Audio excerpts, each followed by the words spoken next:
Newcastle United saw a fantastic, brilliant victory yesterday night against Benfica, winning 3-0. The big question is, though, can we do it again against Fulham this Saturday? Well, find out right here on Toon Tactics TV, folks. Brilliant from Shea. And now Murphy could take on the shot. Fabian Shea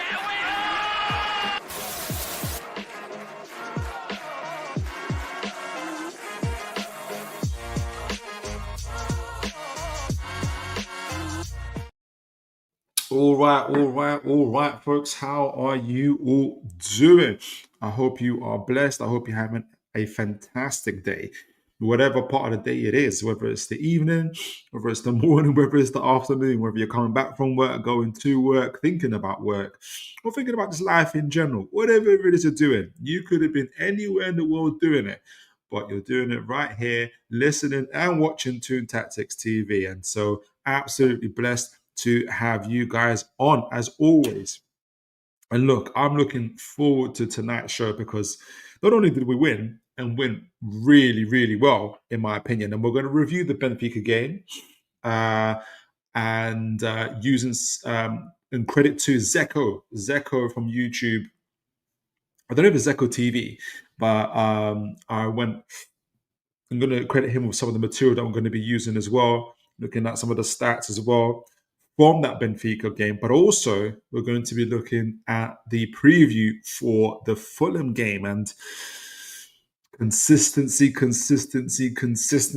is what we are looking for. And so, guys, as always, remember to like, share, and subscribe,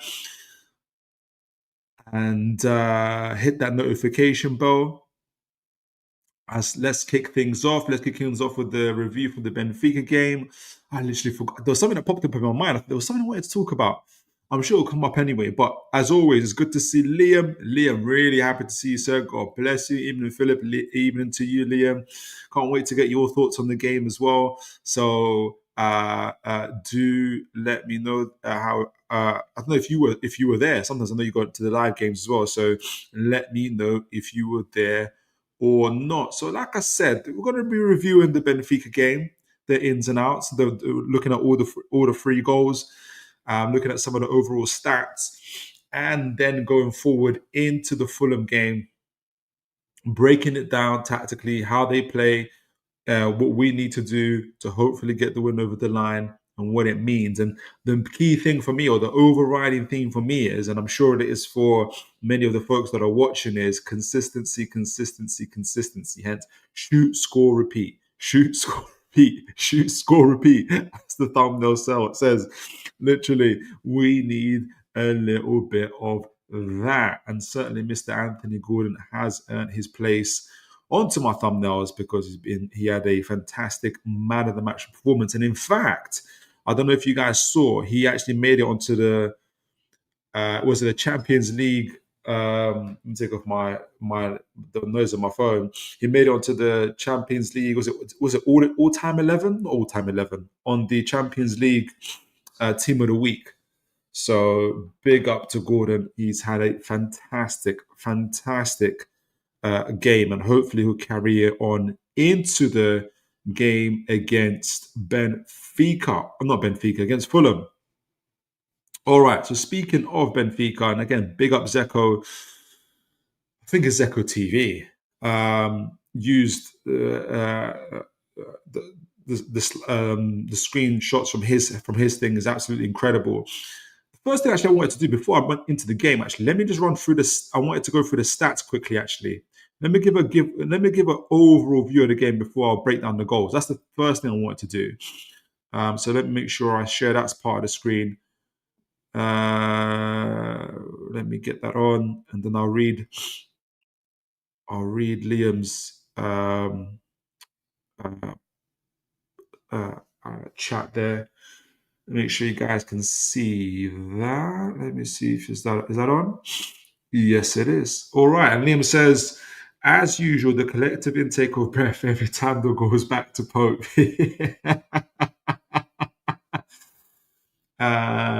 but his job is to save shots.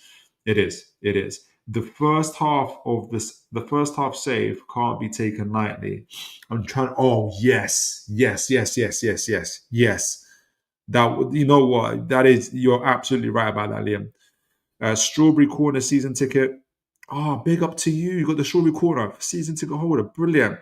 Through thick and thin, hopefully thicker.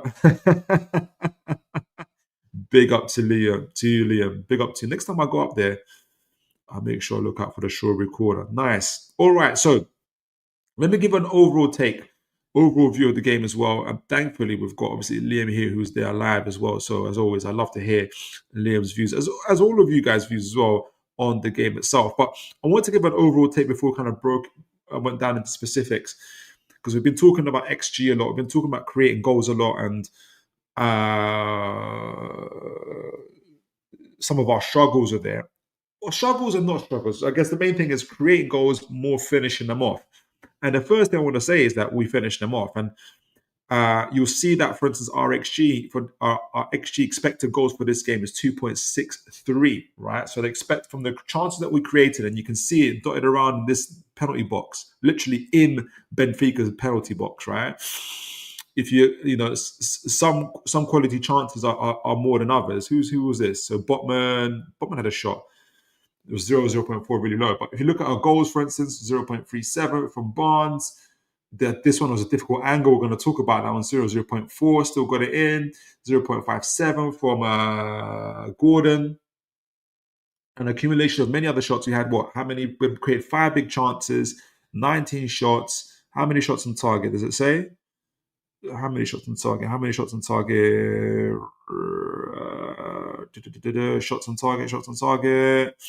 Where are you, shots on target? How hard is it? I can't see the shots on target, guys. Can you guys? Does anyone know how many shots on target? That's unbelievable. Is there no shots on target? I can't see how many shots on target, but we had 38 touches in the opposition box compared to their 11. The point being is, we created 2.63 in XG, created enough chances to score at least 2 goals, heading over into 3. And we've obviously scored 3 goals. We've even overperformed our XG. We were clinical. And that was really, really good to see. When we break down the goals, we'll see just how clinical we were, not just and I think which was really, really happy about that. And just before that, obviously, we know some of how we created some of those goals were absolutely phenomenal as well, in my opinion. What else I liked was, you can see obviously the distance covered, 110.1 km compared to 108.7 of Benfica's. We talked about the big chances created. The amount, we had 38 touches in their box. We had, I don't know how many shots in their box. 3 from the goals alone. So all 3 goals were in Benfica's box. That is absolutely phenomenal, in my opinion. Like it is really, really good. I can't. What's the word I'm trying to say? Overstate how important it is to see any team, not just Newcastle United, to be having this amount of shots in an opponent's goal, this amount of touches in an opponent's goal. It means that whatever's leading to that, the build-up play, playing through the middle, the through pass, the through balls, whatever it is, crosses, it's working. Like, there's a good attacking structure, certainly in this Benfica game. So I'm not 38 touches in their box. Even the block shots, I'm going to include 1, 2, 3, 4, 5, 6, 7, 8, 9, 10, 11, 12, 13 or 14 shots. I'm going to say 13 in the opponent's box. Really, really, really good. And I'm sure you guys will let me know who your... Oh, there is shots on target. 10 shots on target, right? That's pretty good with 3 goals. Very, very, very, very good. I'm personally really happy with that. And 2 big chances scored. That's good. 3 big chances missed. So out of the 5 big chances created, we scored 2 of them. Good. Through balls. We only had 1 through ball, really? I think maybe, I don't know. That's weird. I thought we had more than that. We didn't have to win it. I'm going to say that our duels is lower than Benfica's because we had the ball a little bit more. and more in their area of the pitch as well. So yeah, more accurate passes than them. We had 352, they had 315. We had more passes into the final third, which is really, really good again. Something that we talked about at the beginning of the season. Where this time we got 73%.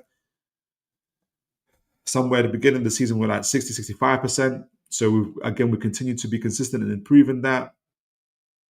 A little bit more on the long balls to be as direct as we could be. I thought we were really good. What else was I impressed with? Defending. Our interceptions were good. Our recoveries were really, really good as well. Miley, I thought, was good in that as well, covering the ground. The key thing I was certainly worried about is when Joe Linton's not playing. We know Miley's technical ability, but do we know his ability to cover?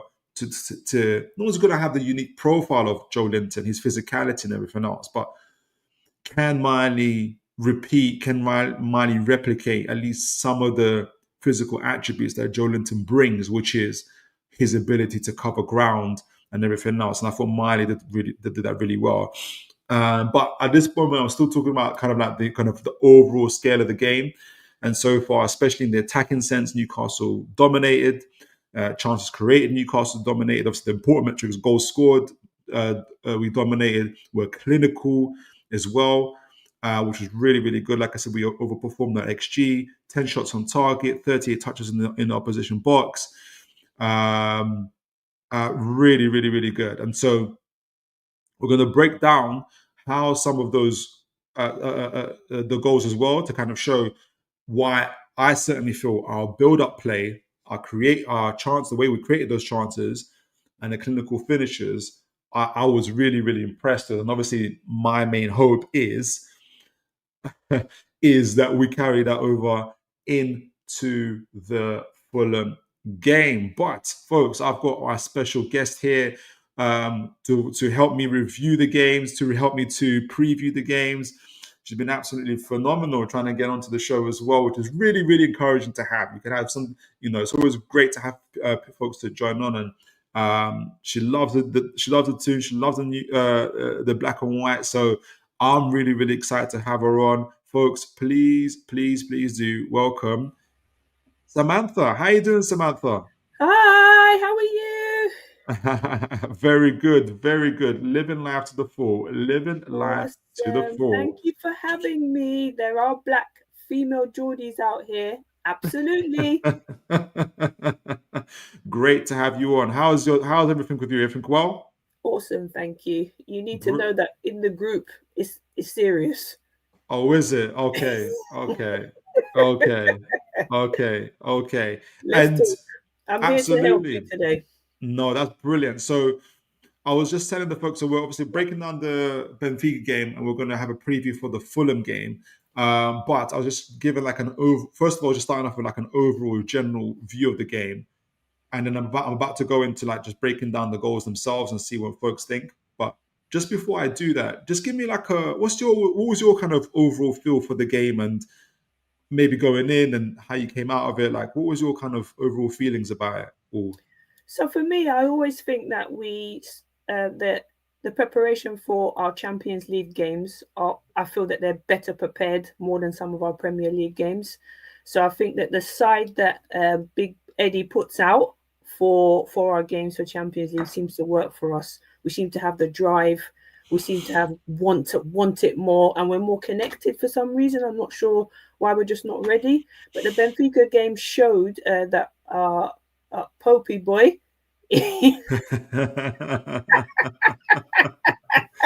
he's working for his contract extension. Let's just say that, right? So he's already got it actually as well. I don't know if you saw the news. Like he had it. Like I today? didn't notice. No, yeah. He had it. Like he signed it a year ago in secret.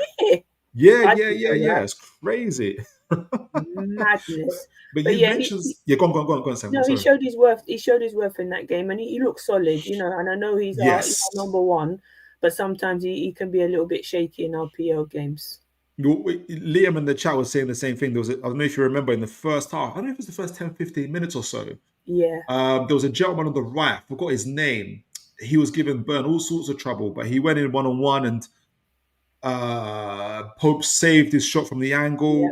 So you're absolutely right. And by the way, that's a sixth clean sheet of the year so far. 6 out of 11 games now. Not too bad. That's not too bad, is it? So there was something that you said I'm going to talk about, which is preparations for the games, Yes. Champions League, and coming off that. So I am going to mention that a little bit later. So Okay. I'm gonna bookmark that.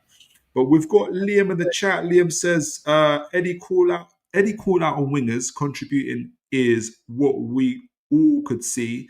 Yes, when you have Murphy's delivery, you have to get beyond Volta into Mahrez's zone. Back post, Gordon was on it. Absolutely, that's a brilliant segue actually into the goals. I'm gonna ask you, Sam, on your thoughts on as we kind of break down the goals as well. And again, big up Zekko. I got this from his channel in his breakdown of the game as well. I wanted to first say, so this is just before the Gordon goal in the first half. I don't know if what you kind of noticed this as well, is even from the beginning of here, it's like our intention. This kind of felt to me like, the Newcastle of so Eddie came in half season, then the first full year when we were like pressing team, like intensity was our identity, and this kind of felt like more ish that way for me. Like if you already see just before this is just before the first goal, you can see that we've got 4 or 5 players already up in Benfica's face. Even Woltemade leading the press. Gordon being very, very clever here, not getting too tight to his man, but knowing that if the ball should get into that direction, he's going to be right on him. And obviously Murphy on the right, closing down, not letting them play out from the back. And what was clever, and again, credit to Zekko for this, was that you remember, like, we're always linked to their centre back, Antonio Silva. And what Newcastle did really well was close him down and the other gentleman, Thomas Arujo. So they didn't just close down everybody, they closed down the main ball playing centre backs. And that forced Benfica to go long. So at this stage, they just launched it long, and Malik Chow, my new favourite player, or one of definitely, I don't know if you remember, he closed down, I can't remember the shot, I don't know if it's Pavlidis, closed him down, laid it off to Bruno. Bruno, excellent on the half turns, and you can see Murphy already on his bike. There's something about Murphy, Sam, I was going to ask you, like... He's underrated. He's underrated. And he's solid. Do you remember when our first Champions League game 2 seasons ago, and and he was standing on the front line, like you can see the pride in him, and he's come so far. And every game that we put Murphy on, we put our trust in him. Let's be fair, and to be fair, he's been solid. You're absolutely right. He's like a fan. It's like he's a fan. Like if I was playing, if you was playing, like you would have that same expression on your face. You'd have that same, like 100%. And I'd buy his brother as well as backup. and they won't know the difference, isn't it? Like imagine if Murphy gets a red card, they're like, buy his brother just for backup, because he's been solid. He's underrated, but when you put him on, he's solid. So and he's been connecting with the team really, really well. Well, it's on that connection. You make a very, very good point. There's something that Gordon said. I'm gonna finish this. I'm gonna go back to it, but there's something that Gordon said that Woltemade said as well. But so Murphy makes the run. I always feel like when I see Murphy in his movements and everything else, everything is so decisive about it. Like there's no, whether you agree with the decision he made or not. He shot, he shouldn't have shot, or passed, or whatever. You just know that he's made a decision. He's not in two minds about it. Like you kind of sense. I almost kind of sense almost more often than not, he makes the right decision. Yeah. But I can always feel like I know what decision he's going to make. There's something about him that is so decisive. He makes the run, and you know why he's made that particular run, because all he wants to do is get into this position. Box. That's right. He wants to get in the box. Either he's going to score or he's going to pass it in. We'll get on to Gordon later on, because I'm not feeling him at the moment, and I know everyone might be Really? saying I'm not feeling him. Well, I need He's not delivering. He's not delivering what I'm expecting from him. Okay, we'll bookmark that. We'll get on it. We'll We'll get get on it. to We'll him, get but on yeah, it. We'll get on it. And by if the way, big Murphy's up. delivering, if we've got Murph delivering into the box, then I know that we have a better chance of even getting to score, because Isak's not there anymore. As we know, we can't talk about him, but we've got a delivery into the box.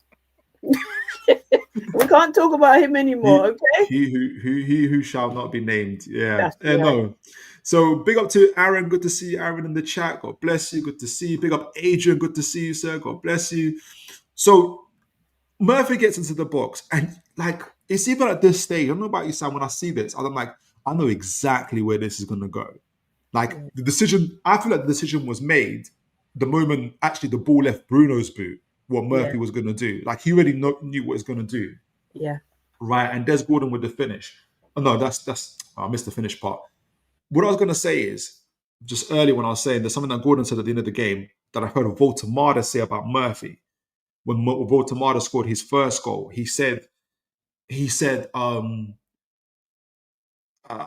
talked to Murphy before the game, and he told me where he's going to put the ball, and I was there, and it came. Like that was it. Gordon said something in this game, the similar thing, where he said, I knew I knew where he was going to put the ball. Like we already know. At the moment he got it, I was off. I knew where the ball was going. Now I know it's no revelation that attackers talk to their wingers or talk to the people that are supposed to supply them with the ball. I'm not saying that's a huge revelation, but what I'm saying is that none of this is by accident. Like he's not just inventing this. Like he's not just hitting and hoping. He's talking to these guys. He's asking them when and how they want it. They want the ball to them. Like there's a reason why, for instance, Gordon isn't cutting back and waiting in the D here. Obviously, Woltemade's doing that. But there's a reason why he's going into that direction, because he like he said, I know the ball is going there. And this is what I like about the kind of decisive nature of Murphy. I know we're going to talk about a little bit Alanga. I know you're a bit of an Alanga fan as well. And so am I. I think this is the part maybe that Alanga is still learning a little bit. And this is when it comes to, learning the relationship. So go on, Sam. I think he's still molding his craft a tiny bit amongst our team. And also learning how everyone is playing. But we just need to give him a little bit of time, I think. I'm hoping so, because when he does get fire starting, he's proper. You got to give him that. The couple of times that he has been great, he's been fantastic. I agree. Aaron says Woltemade drops into that midfield. Yeah, and that overload just killed Benfica. Absolutely. We're going to show my favorite goal in a minute, or in a moment as well. Talk about that. Killed Benfica, didn't know what to do. The most impressive thing about our performance was the selfless runs. Yeah, I absolutely agree with that. Liam says, sorry, go on, Sam. Yeah, Liam, Murphy redemption arc is bigger than Big Joe's loaned out crowd on his back when pass for Toffee. One of the best early crosses in the league, had best season ever, making a first choice. I agree with you, Liam. Yeah. Sport, mate. Proper. Aaron says Ramsey coming outside to allow Gordon. Ramsey coming outside to allow Gordon inside to invert to find Woltemade. Yes, or switch play into the wide space. That selfless running and understanding has been missing. Absolutely, and we're going to talk about Ramsey and Gordon, because I can already tell why I like Ramsey so much. A lot of it is aesthetics, but also a lot of it is like his composure on the ball, but he's the selflessness that they were talking about. And you can see. So I did the scouting review for Ramsey before he joined Newcastle, and Ramsey and Gordon have played together for England under 21s about 5, 6, 7 games. And there's headlines, there's news about how well they combine together and how well they like. I think they got man of the matches together, they got assists together to each other, goals as well. And I think you saw that chemistry in this game. And I think this is what Gordon needed. But he scored his goal, and I thought he got man of the match. And I don't know if you know, Sam, but he got into the Champions League Team of the Week. Well, right? So I've laid the context to let you know that this is an uphill struggle that you've got here if you're not quite feeling him at the moment. But it's always important to be balanced. It's always important to have good. Like, what's been Yeah, it's just pulling at you with Gordon? just he's not scoring any goals for us when we need them. We're 8 games in. I know everyone's cussing and Oh, in saying the we're league, 8 games in. yeah. Yeah, I know this is about, but we need to have the balance because we're playing twice a week now, right? So Yeah. we need him. He's not a B team man and he's not a bench man. He needs to come on and he needs to play and score, right? If he's going to be that holding player. But he doesn't get in there. And then when he does get in there, either he scores, he's going to miss. And some of his mishaps are not, for the money that we paid for him, 50 mil. You want a bit more. You want a bit more. You Absolutely. want a bit more. I think we should. Come on. Let's be fair. We've got fewer players in the team that are worth less and they're doing better. Okay. All right, let's hold on to that. I'm going to say this, and I knew this would happen because I've got tons of slides and stuff to get through, but we'll get in it. Go for it. But I was going to say that he's scored 4 or 5 goals now in the Champions League. I think he's got a goal in the League Cup. I may be wrong about that. I think he does. I can't remember. You're right. He doesn't score goals in the Premier League. I think it's not all entirely on him. Okay. I feel like he's scored also goals for England. I think when Hall plays, you see a different Gordon.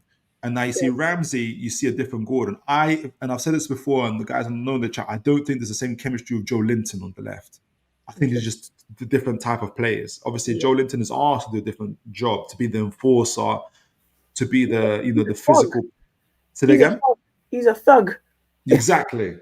So while he's busy being thugged out, he ain't got time to be running on the sidelines and holding the flanks. And you know what I mean? Like, when I see Ramsey, I get a whole different feel when I see Ramsey and what he's trying to do. He's more composed. He's more composed and a bit more slicker. With exactly. Exactly. So I think they unlock those players. But I'm going to go for it, Sam. Feel free to interrupt me at any stage. No. So the second goal, missed that one. Yeah. So by the way, second goal, Mr. Pope got an assist. He's got one more assist than some wingers in the Champions League right now. But I'm not gonna name them. I'm not gonna name them. So first of all, 6 clean sheets for Pope. Really good game. When we're talking about man of the matches, Gordon got it. I thought Bruno comes a very close second. But as Liam reminded me, Pope made some crucial saves. This wasn't a game where Pope didn't have anything to do. He had some stuff to do. And sometimes we can take a goalkeeper taking crosses for granted, making early saves for granted. But if he's not, like, there's never. I know that we're a bit shaky when his feet are on the ball, but when it comes to crosses and when it comes to saving, it's a different.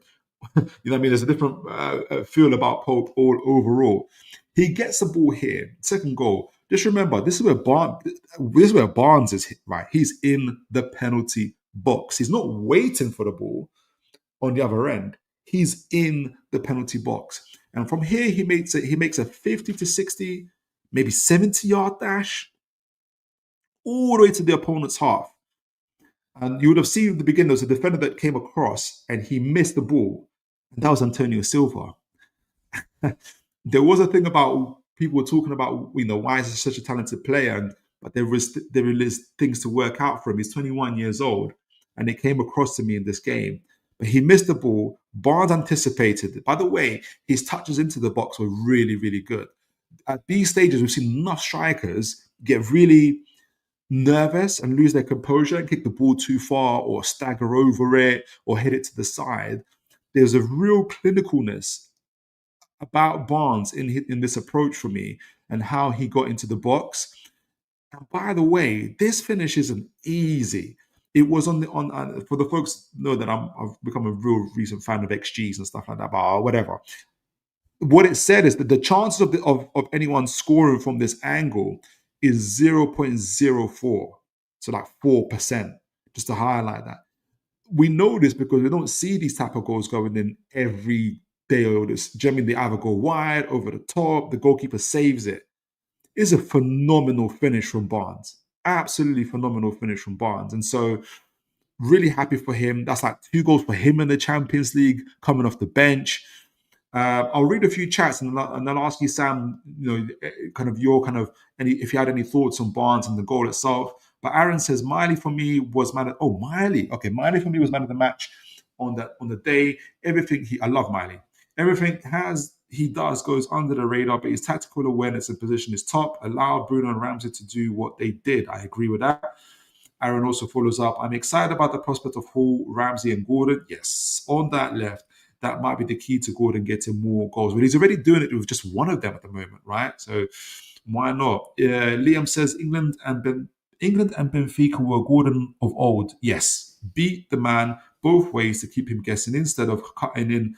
Hopefully, this is him back on it. Best game for 18 months. So Liam sort of kind of echoing what you're saying, Sam, that you have 18 months, like his best game in 18 months there. But we talked a little bit about Barnes. And before I get to that third goal, Sam, I don't know, what's your kind of feeling about Barnes this season? I really enjoy watching him. I really do. A lot of groups that I speak to, they're not feeling him, but I really enjoy his play. And he comes on and he scores. And that's what he's there for. Sometimes he doesn't get a start enough because he's like super sub at the moment, do you understand? So we need to start him a bit more in some of the games to give him some confidence. And let's see what we can get out of him. But yeah, he's a good player for me, and he's in my top 10. Lovely. He's been absolutely phenomenal. He has been phenomenal, and he's been really connecting with the team. That's he's reading proper, and I like that. I don't know if you remember the Bradford game, but his connection with Woltemade, I think, is really, really good. Yeah. I'm loving it. But I don't think there isn't anybody who isn't connected with Woltemade. He's like Wi-Fi at the moment. I think everyone can connect to him. Really excited. Yeah, I'm excited with him. Absolutely, very good buy. I don't know, was it Phil Mitchell, one of the Mitchell brothers who signed him, but we're not sure yet. We're not sure, but we don't care. We don't care. We don't give a monkeys. Which leads me to my favorite goal of this game, and they're all good goals, but this is my favorite goal for a number of reasons, Sam, in the chat as well. First of all, this screenshot just misses Botman's through ball. So actually, the ball started a little bit further back with Botman. You see, Botman, he's right. He's actually joined the midfield there with Joe Linton and the others. He's the third man there. And he brings a through ball onto Gordon. Now, before we get to Gordon, just before that, see our three midfielders all tucked in together. This time, Joe Linton has just come on with Bruno and with Miley. Again, intensiveness. Look how far up our centre-backs are as well. So even if the ball breaks, their number 9 Pavlidis is not getting past Malik Chow, let alone Botman or Burn. I think Burn at the back there. I just love this. And it just put Benfica in a consistent, like, what's the word I'm thinking of? Like, they were always uncomfortable, I feel. Anyway, good. Yeah, go on. It's really good. The third goal was just like the Iceland, so we were all over them. So it's a really good goal. Exactly. Really Botman gets that through ball onto Gordon. Gordon has a lovely first touch into Woltemade. Woltemade, he's got like a 360, what do you call it? Periphery view. And in this shot, Woltemade is about to get... So Gordon gets the ball, knocks up to Woltemade. Woltemade's body is going this way. The ball goes the other way. The defender is following Woltemade, realizes it's too late. He's already put all his weight into one foot, tries to change, but it's too late because the first touch and speed of Gordon takes him away. The ball takes him away into that space. So anybody watching it thinks, Benfica aren't defending great. No, we carved them open. This is link-up play at its finest. Gordon gets onto the ball, drives a bit, and by the way, he's still got two options. He can still do a reverse ball to Woltemade, who's still running into the box there in the pink, right? He makes the better decision, I feel, because it goes directly to Barnes. And I don't think Barnes had to take... I think Barnes took the ball with his first touch and through the goalkeeper's legs. My favorite goal of the night. I just think it rounded off the evening. Sam, how was it all for you? Exceptional. Yeah. I just think that we were pressing all night, and there was no way that we were not going to come away with more than about. We could have got one more actually. Just before that, there was a chance, I think. But yeah, this one was fantastic. It was a really good play. And I think his curls just kind of curled him up and just said, "Oh, my curls are in my eye. Let me just spin around. Let me just spin a little bit." Yeah, he was. Yeah, I was feeling myself for sure when that goal came in. It was really good. Brilliant. So 3 goals, very well deserved 3 goals. We're limited, by the way, as always, as becoming the usual for Newcastle this season. We really limited Benfica's chances. I know they hit the post, but again, it's a bit of a wonder shot. Like, it wasn't like, he's there in front of us and they're peppering our goal. That wasn't happening. And that's become as of custom for Newcastle this season, apart from the Arsenal game, I think. So I'm super, super happy. And that leads us on to, because the main thing I want to say is I need this to happen for Fulham. As the thumbnail says, shoot, score, repeat. The key part being the repeat, right? We need to repeat this thing. So I'm going to give a bit of a breakdown on both teams, on Fulham, on Newcastle, where we are in terms of our form going forward. But before I do that, let me read a few of the chats and see what folks are thinking. Oh, goodness gracious me, a few of them there. Apologies if I missed anybody. Adrian says, was quite telling that Gordon started Champions League and internationals. Bring out the best in him. Hopefully a sports psychologist can unlock his motivation for Prem matches. So for me personally, and I think I know what Sam thinks, I don't think there's a lack of motivation for Premier League matches. I just think, especially when it comes to Champions League and internationals, the Premier League is number one, is the toughest league in the world, like hands down. I think Benfica would suffer in the Premier League, and the intensity is different. It's not an excuse. It is an explanation. The other thing is, for instance, for the Brighton game, the first 10, 15 minutes, he was looking really, really good. Brighton made a change where they went from 4 at the back to 5 at the back. So they had 2 men on Gordon all the time.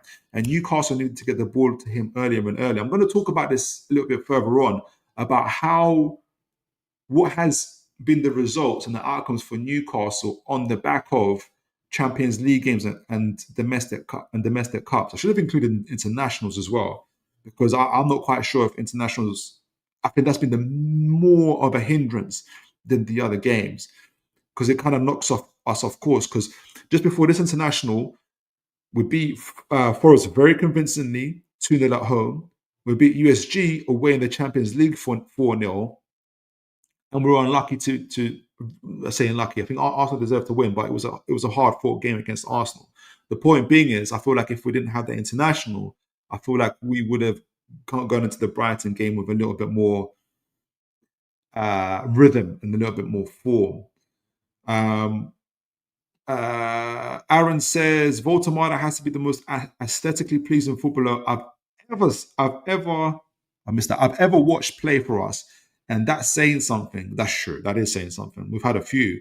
That flick and layoff was sexy. Absolutely. Good evening, Kevin. Good to see you. God bless you, sir. Liam says, other than the right wing, Benfica were fairly poor. Yes, but we made it that way. Yes. Second half, that played into our hands with the space ahead of Barnes. Absolutely. Goat Father, good to see you. God bless you. Evening, Philip, guest and chat. And our guest is Samantha. So I just put your title, Geordie Shimpads.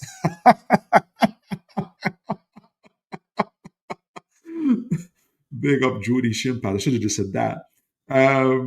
Liam says, hopefully fans understand we are playing conservatively. Hard to be, yes. Especially Prem, Tino Hall. Especially in the Prem, Tino Hall and Whistle will change us massively in the attacking third. Patience. And that kind of is a nice segue, Sam.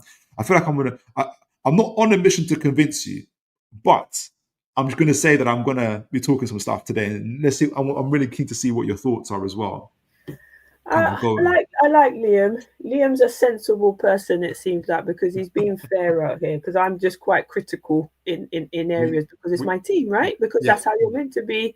We play for the team, we pay into the team as well. So we're like investing in our team. We're a part of that. So we must be critical in parts. But at every season, we don't start off well. All right. And it is consistent now.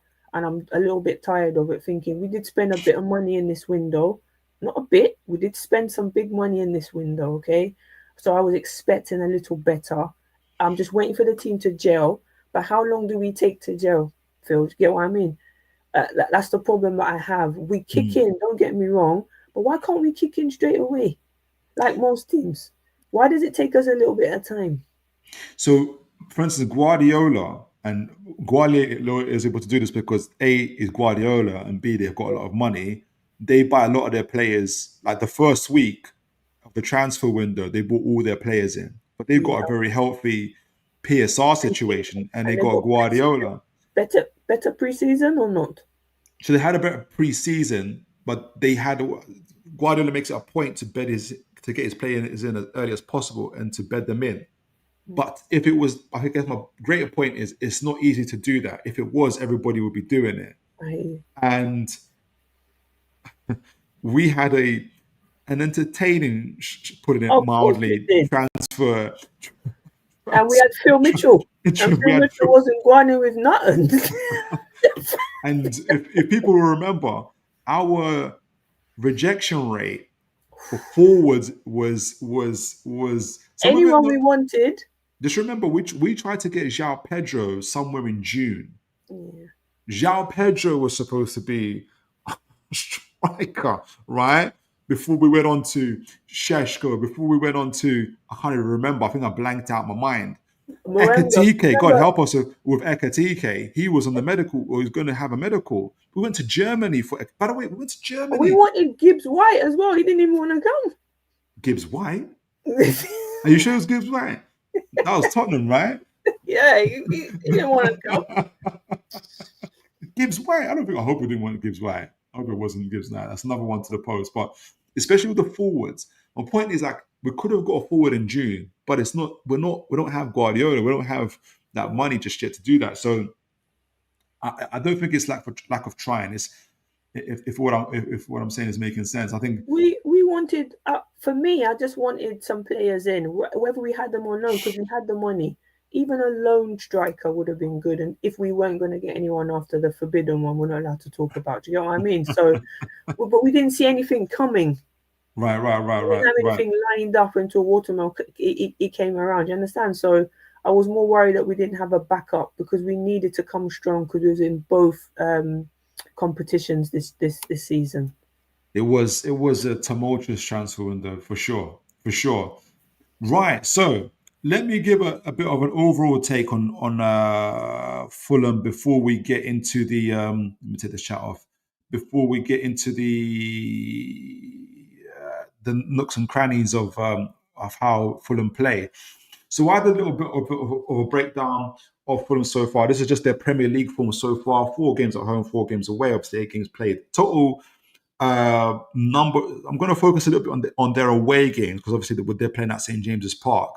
But out of the 4 games they've played away so far, they've scored 3 goals away with an XG of 3.558, meaning that there's an argument to say that they probably could probably deserve 1 more goal, but it's just that 1 more goal. So they're not overly creative. They're not overly performing their XG at the moment. In comparison to what they're doing at home, which has already scored 5 goals, scored 2 more goals, which is in line with what they're creating. So XG mean expected goals created. They're in line with that. However, away from home, they've also, in those 4 games, they've conceded 9 goals. Right? So they're conceding quite a bit of goals away from home.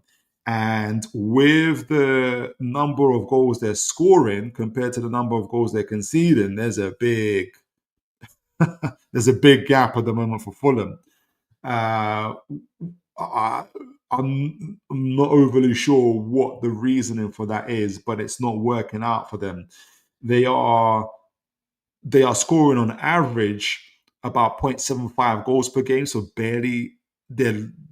They're not going into the games expecting to score, especially away from home, primarily away from home, and they're going to St James's Park to possibly the second best defensive team in England at the moment. If you look at the shots that we've conceded, and even on the kind of expected shots conceded just from teams trying to score against us, we're just second behind Arsenal.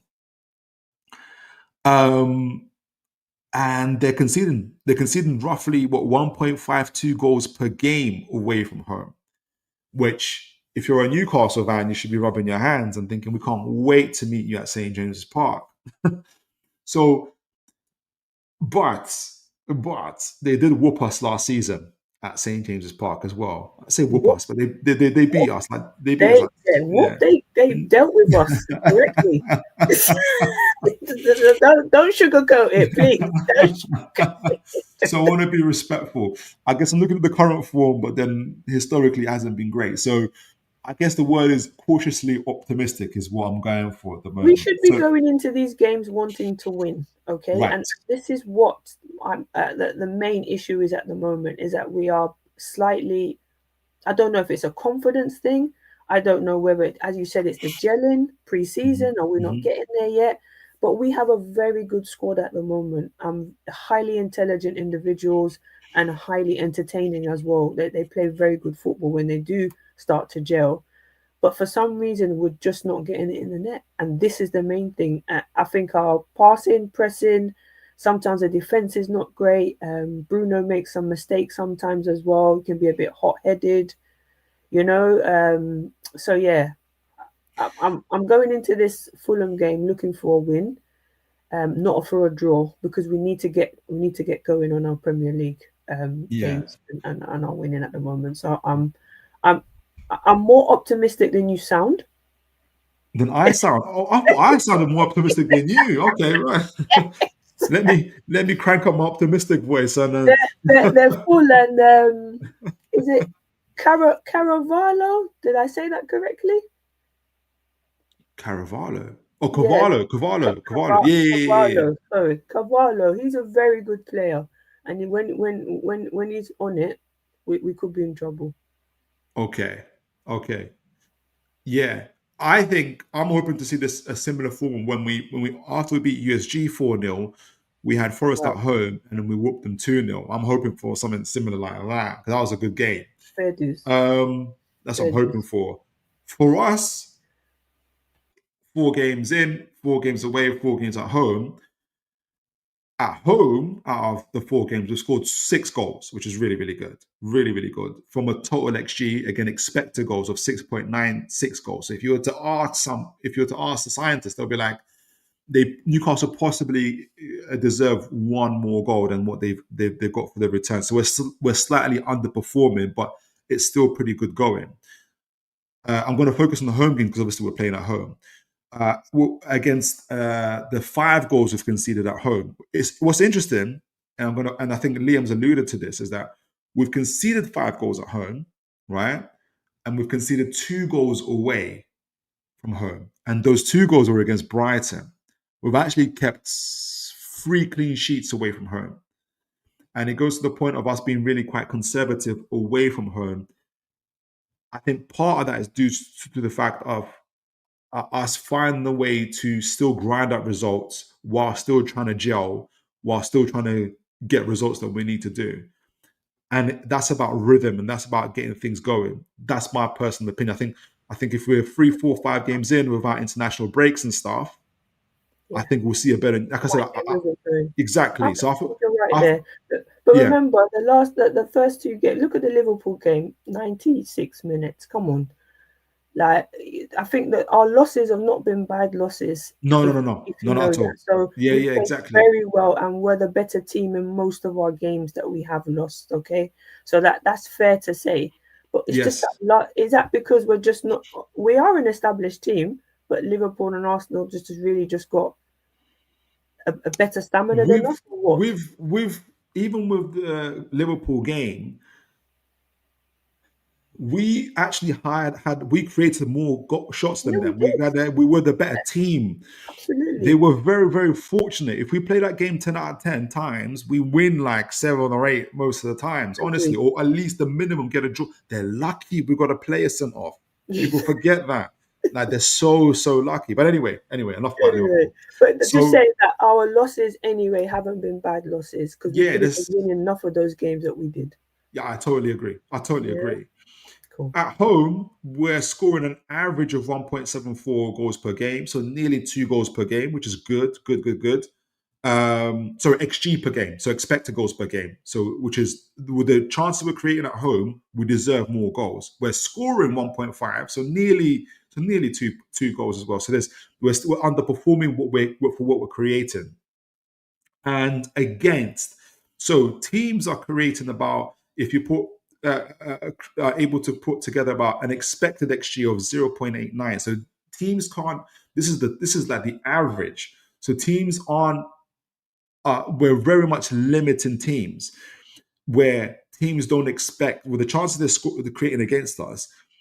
It's very difficult for teams, let alone to get shots on Newcastle's goal directly, let alone score. The best performing team at St. James's Park opposition has been Arsenal. They got an expected of like 2 point something, and they got 2 goals. The rest all have even Liverpool, even though they scored 3 goals, had an expected XG of less than 1, meaning that the goals they scored, even the Gravenberch goal, going back to Liverpool again, if Gravenberch takes that shot 100 times out of 100, right, like where the ball went through like 2-3 legs outside the box, it's not happening again. Like, what was I'm saying? Like, it's not something that's happened. When people are like, why do you keep mentioning XG? The point is that Newcastle defensively are very good. Like, it's not this is just unfortunate, essentially, for what's happened. So I feel like we're a bit more open at home compared to what we're doing away from home, but it has yielded more goals for us, and we're still defensively sound to a point as well. So we've been quite good. So whereas Fulham are conceding a lot away from home, aren't producing the same amount of created shots or goals as well either, and so they're going to have to find something. They're going to have to find something within themselves to be able to get something out of this game.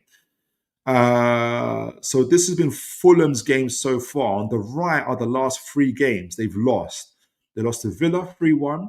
Away, was it away or home? That was away to Villa 3-1. Away to Bournemouth 3-1. This is the away games, right? Before losing at home to Arsenal. They were unlucky against Arsenal, but they lost identical scoreline away from home, right? That's beginning to tell you something, right? So they're going through a little bit of a dip. And if we look at some of the things that they're kind of been able to observe and what they're kind of producing, their most dominant attacking performance was against Manchester United, right? So look, it's not the Ferguson Manchester United, so it's not overly impressive that you're should I say, right? The most clinical performance was against Brentford. So Fulham scored 3 goals from an expected XG of 0.48, meaning, I haven't seen the game, but what it's saying is, yes, Fulham scored 3 goals against Brentford, but I'm going to guess that I'm going to watch the highlights after this, that they were like either worldies or like deflected goals and stuff like that. They were pretty fortunate, right? Their worst defensive performance was away against Chelsea, and Chelsea are a very, very, very, very good attacking team anyway. And the most undeserved loss, so the loss they didn't deserve to lose to, was at home to Manchester United, the same team they performed well against. So Fulham are a totally kind of mixed bag. They had a strong start. They drew away to Brighton. They drew at home to Manchester United, but they've gone through a dip following a 3-1 win over that Brentford performance. They've gone through a dip. I wish that I had a Fulham fan I could ask what that dip is. And obviously they lost 1-0 to Arsenal, and Arsenal really, really dominated them from the chances they created as well. I'm going to go to Newcastle in a moment, but let's hearing all of that. I think you got to go to the chat. There's a lot of talk in there. Oh gosh! All right. Don't leave the fans out, Phil. Don't let me. Let's do this.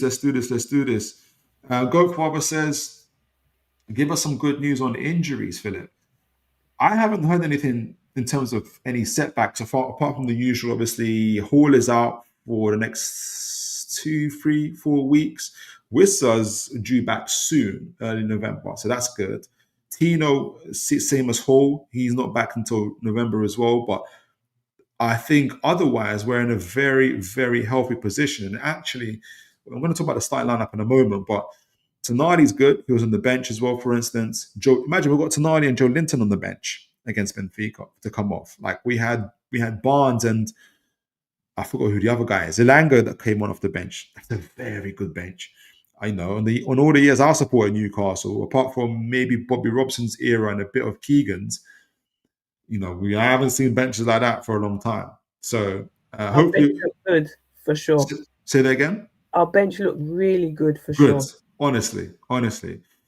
Goatfather says Nick has settled in well. Absolutely. It's up to the individual. It's up to the individuals and character. But I also think we've got a very, very good team environment as well. Like that's what I get a sense of, like how they celebrate with Pope when he got the assist. I think we've got a very, very good team environment. Aaron says, providing the window we had, I'm happy with our signings. Judgment is still out on Elanga, but we strengthened where we needed to, which is the most important thing. Yeah, I agree. Aaron says, Fulham are a very tough outfit. I think they have a few injury concerns as well. Yeah, with Robertson not being fit, and he's constantly a thorn on our side. I really like Muniz. He's unfit as well. Very decent outfit, but we need to win this game. Absolutely. Goatfather says, I'm confident about Fulham. They are poor, especially away from home. Slightly better than Benfica, but not. How Benfica like the Portuguese champions? I can't remember. Goodness. Aaron says, really big fan of Josh King as well. Yeah, he's good. Bright prospect has broken into the Fulham team. A great talent who I think starts for them tomorrow. Yeah, he's in my starting lineup for Fulham. Liam says, Fulham blow hot and cold. Not concerned at SJP. Best case scenario, score 2 early, then bring on players with a point to prove and rest for... Wow. Liam, I love this confidence. And to be honest, Sam, I don't know if you... for the Benfica game, we had a Chelsea fan on, Bobby Fairview. He's a big... He's very much like a friend of our channel. He was so confident for Newcastle. Me and Mitch, who do the show as well, we were like, I said 2-0, but I was lacking a bit of bass in my voice when I said it. But he was like, you're gonna whoop them. He was so confident, and I get the same vibes from Liam as well. So I love that. Keep him honest. And finally, Wissa was seen on Osola's story at the training ground, which is great news. And I'm telling you now, it's almost like I'm not a big wrestling fan. I wasn't a big wrestling fan, but when they tag each other into the ring, like I got this. Whenever I think of Woltemade and Wissa, I'm like, we're getting getting closer and closer. we got to talk about Osola though. Come on, what? He's like our bright spark. Where is he going wrong? Why is it just not happening for him? Because he should be on more time, getting more starts, getting more games. Is he just too young? Is he not ready yet? Should he go back on loan and come back? Because it's someone like him that should be starting up there, because when he gets the ball, he's proper. But I'm just not sure whether he's got the confidence or is he lacking something. Just something for me personally in his game plan. But I just want to see more of him. Yeah, and I think he's progressed well. He's got an assist and a goal in the Champions League, I think, as well. Got a goal and maybe 2 goals. Definitely got a goal in the League Cup. So he's really coming on well. Yeah. I think he's growing into it. And the big thing is Woltemade. Like Woltemade, Do you think he's his mentor in that? He's just ahead. Like I didn't, Sam. I don't know about you, but I didn't expect Woltemade to be this important this No. early. Look in the chat. Wissa Yeah. Woltemade gives me the Undertaker and Kane vibes. Yes, Aaron. Rum up. Yes. Woltemade just come out Awesome. Yeah, proper stuff. And, I think he's been a great replacement for the person that we're not allowed to talk about. So we forgot about him already. So he's a perfect replacement. sensational. Absolutely. Sensational. Now the next part, I'm gonna go switch the focus on Newcastle a little bit. Big up Kim Cam, God bless you, good to see you, even to you all. And Liam says Usola just doesn't have the IQ. He's all about Russian and vibes. I agree with you, Liam. What make it? Is he just a League Cup boy that we're just gonna throw on? What, I don't know, but I really want to see more of him. I do feel like he has a lot of talent, but something's just not connecting with him just at the moment for me. Yeah, I think. Yeah, you're right. I think he's at the moment he's better coming on the last 20, 30 minutes. At the moment, because if you look at Woltemade, Wissa, even Isak, I'll say, like in terms of the profile, they're very intelligent, like very sophisticated strikers in each and every way that they do. I'm not saying that Osola's dumb. Like, I'm not saying that. We're not saying that. I'm saying like just, and sometimes game intelligence comes from playing games. So we'll see. We see. A few folks are saying, I think Aaron's saying, I really like Osola's profile and I see him getting better, making the right decisions. He just needs more. And you know that goal is going to, no, the assist he got against USG, I thought that was really, really good. Brings the best out of him in that through ball. So I think it's getting there. So we'll see. Right. I'm going to switch the focus a little bit to Newcastle. We was talking a little bit earlier, Sam, about kind of the Newcastle's form being sometimes been a bit erratic, especially from away from home. And let me take this chart off so I can just quickly see what I wanted to see was how did Newcastle perform? So we're looking at a congestion period, right? How did Newcastle perform post a Champions League game? So, for instance, we played Bournemouth. I forgot who the team we played in the Champions League was. It might have been Barcelona. We drew that 1-0 away to Bournemouth, and we know Bournemouth are no joke, especially what they've done to us. Yeah, Barca was our first game.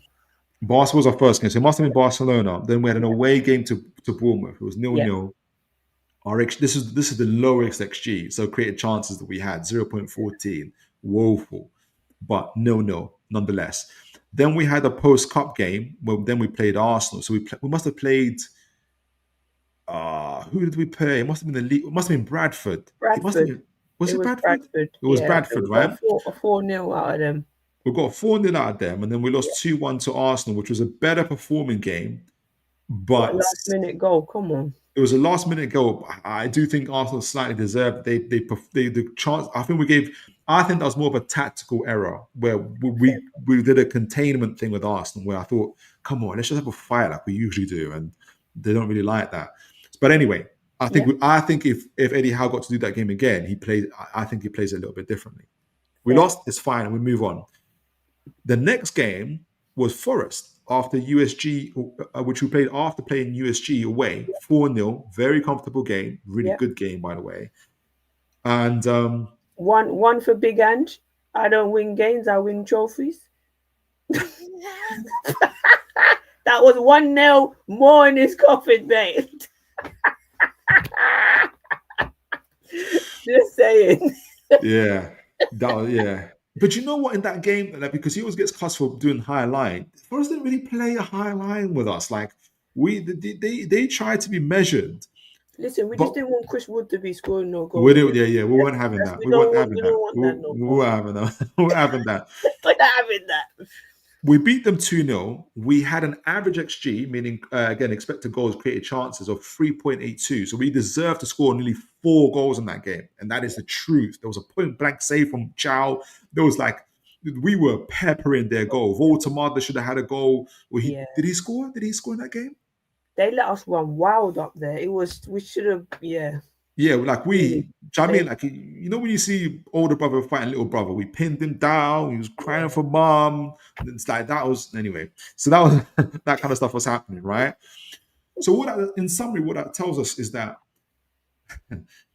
our record after Cup and Champions League games. I wish I used international games as well. That would have that skipped my mind. Fair point. Yeah, but it's fairly volatile. Loss, win, draw. And what does that say? Again, the losses against Arsenal, top of the league currently, it is what it is. Usually, when Arsenal come to town, we give them a good game. We do. So, and we did give them a good game, like we always do. We won the up. We won the up. We won the up. We're not a bad team. That's the problem. It just depends on the day sometimes, Phil. Like when we. How I approach the game sometimes is how our first 10 minutes is. If we're going for it, then I know that we're going to try and get a goal straight away. But if we're hanging back and people are not sure, you see Bruno, I think Bruno is sometimes the key to most. He's an indicator. He's an indicator as to where of how it's going to go, if you get what I mean. Yeah, for sure. Goat Father says that was a good Ange joke. Absolutely. Absolutely. I think having Sam on, she's raised the level of jokes on the show.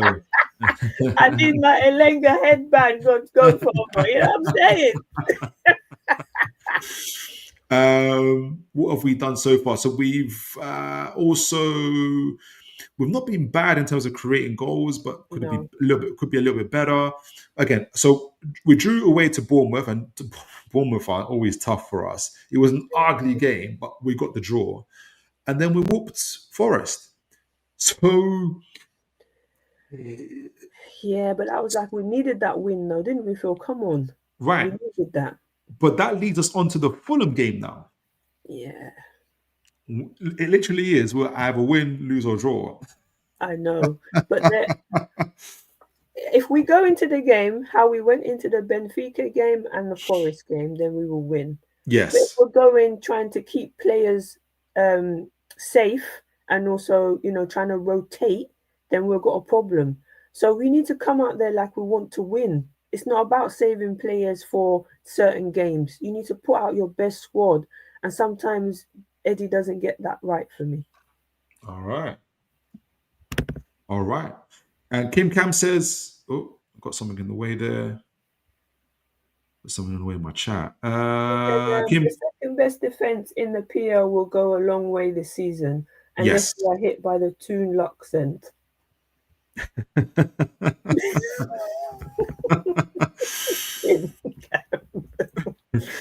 So Newcastle thus far this year, our progression on our underlying stats, and this is partly why I'm supposed to sound confident, but I am confident in terms of what we've done so far. So we've won 2 games, we've drawn 3, we lost 3. Yeah. We've scored 7, we conceded 7. Our total XG, so created chances, we could have got at least 10 goals, possibly 11. Yeah. But obviously we've scored 7. We've had an XG created against us, so teams barely deserved 6 goals against us. We've conceded 7. Fine, whatever.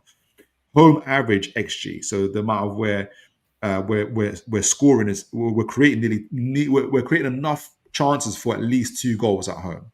Yeah. Right, with comparison to what we're doing away, which is good, which is pretty decent.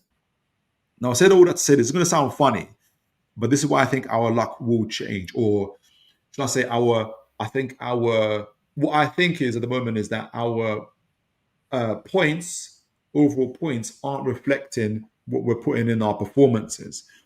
So to take this to an extreme is if we continue exactly how it is, so teams scoring against us when they shouldn't, and us not scoring when we should, we'll end up with 43 points at the end of the season with a plus 22 goal difference. That never happens, is my point. I understand. Do you get it? So, I understand. so at some point the results they Pick must up pick up 100%. Yeah, to but get it's. to where. Go What on, was Sam. last season? What was our? When did we start kicking in? Was it like our 10th game or something? And we just. But you know, we had a funny one. I don't know if you remember, Sam. Our first 8 or 9 games, Yeah, we got points, but people were worried about performances because we were getting people. Yeah, we were winning. We were getting points. We're like sick, but people could see that hey, people are creating chances against us. And what happened after that? The next 8 or 9 games, we were literally conceded 1 goal, 2 goals. We were getting whooped. Yeah. In the middle part before we went on that 9 game straight up, just winning more than teams. Yeah. That's what so we're kind of the opposite of last year, where we're performing, but the points that we're getting aren't quite reflecting what we should get in our returns. It's like the yeah. So it's a bit like the opposite way around at the moment. So I don't know, for instance, if you remember, like, because it was quite early on, like for instance, the Wolves game, we beat them 2-1, and Barnes scored that worldie. Like, wow, Wolves could have beaten us in that game, but we just had the better quality. So yeah, so Wolves people were firing last season, though. Come on. Yeah. Exactly. Right. So yeah, we talked about our games, our XG, and everything else. So Fulham. So let me give. There's a couple of things I wanted to mention on them before I do. Got a few folks in the chat.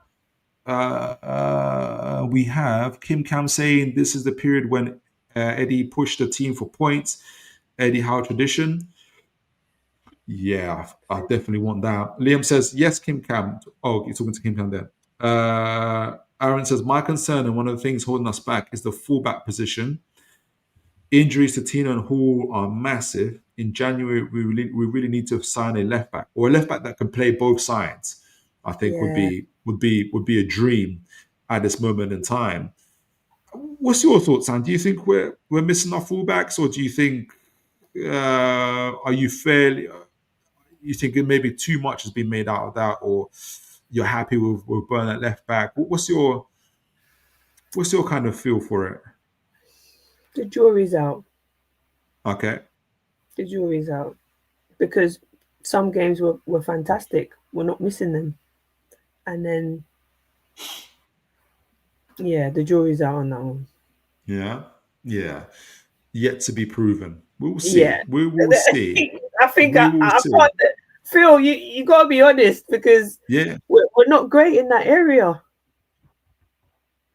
I'm gonna I'm gonna bookmark that because that leads me on to something I want to talk about because it kind of with Fulham game and fullbacks and everything else. So this is Fulham. I'm gonna give an overall take on Fulham and kind of see where I think their strengths are. So, how should I do it? You had a heat map up. Have you gone back to that or you moved forward? Yeah, so the heat map is here. So yeah, I had a heat map on the screen, but I went to okay, let me do it this way. So so I'm gonna show their Arsenal game, which was the game where I think what Arsenal did to beat them. I think we can do something similar, but it kind of highlights their strengths and weaknesses. So let me get into their average position. So can you see my screen, by the way?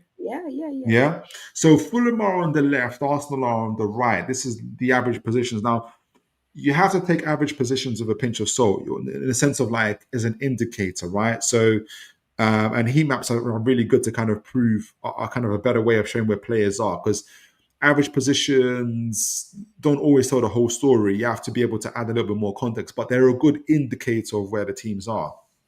So Fulham like to play over 4-2-3-1, but their main strength is in their fullbacks. Speaking of fullbacks, so this is the heat map for who is it? This is Ryan Sessegnon, who I think is having a decent season, and on their left side, I think it is, and Timothy Castagna on their right side. So for the folks that might not be able to see, this is Fulham going from up to down. So the goalkeepers at the top going downwards, right? So these are the two fullbacks here. And if you notice straight away, they are behind the center line. They're not. Their main heat map here is showing them defending. So Ryan Sessegnon is spending a lot of time having to defend that left back bit. And Castagna, his heat map is he's defending for his life, that flank. And why is that? Because if you look to your right, Arsenal's positions, and this is Arsenal for the folks that are looking, going from down where Raya is, going up. So if you look at Arsenal's flanks, Jurriën Timber, their right back, look how high up he is. And he's pushed them right up. Now his heat map does show him defending, you have to defend. But look at the majority of his heat map. He's pushing up. What does that allow him to do? He's pressing. And who's ahead of him? Bukayo Saka. So if you're on that side, Ryan Sessegnon, you're fighting for your life. Not only with Jurriën Timber, but with Saka. He's too quick. Go on. He's too quick. Yeah, go on. Quick. Yeah, he's very quick in the box as well. So, but we don't have a Saka on that side that quick. So how do you think the defending will be for Fulham? Great question. So I think just going back to what Arsenal did, what was key for Arsenal is because Fulham, I'm going to show Fulham at their best. What Fulham really like to do is to have their fullbacks where Jurriën Timber is. Because when they're doing, what that happens is that means that their fullbacks are able to join their midfield and outnumber their midfield areas, which then allows them to push up into the final third and to outnumber the opponents in the attacking areas, overload the defenses. What Arsenal did is, we're going to push our fullbacks up and we've got the better quality. So Jurriën Timber pushes up. And on the other side, Calafiori pushes up, if you look at his heat map as well. And what that allows him on either end, Bukayo Saka to spend way more time here on the flank here, and allows Leandro Trossard, who wasn't the quickest player, but look how much time he's spending on their side of the box. And what does that mean? If you're Fulham, if you're Castagna on that side against Trossard and against Calafiori, you'll spend a lot of time defending here. Your defender, Joachim Anderson's having to spend a lot of time defending here. And what that's happened is that you got this real compact zone here of Fulham midfielders having to spend a lot of time in their half. Congested. Therefore, that means Raul Jimenez, who preferred to be in the box, is having to spend a lot more time in like the just above the center line. Harry Wilson, who shows some heat up to the side, a few breakout, but it's not hot. You know what I mean? Like he's having to defend as well. So they had to spend He's dropped back quite a bit. Exactly. That's exactly it. So they've had to spend a lot of time. Josh King, who's supposed to be their attacking midfielder, the majority of his heat map is on that right side. He's having to defend. Absolutely. So there's a bit of key about what Newcastle need to do because they did it against Benfica. I'm going to show a bit about what Newcastle did against Benfica to prove the point. Yeah, okay. So Arsenal push up the fullbacks, and what that allowed is, this is Victor Gyökeres.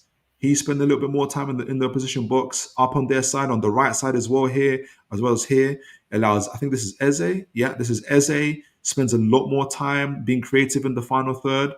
We talked about Leandro Trossard spending a lot of time in their final third. So they've got real creative players, dangerous players, spending a lot more time in the opposition. Look at Declan Rice.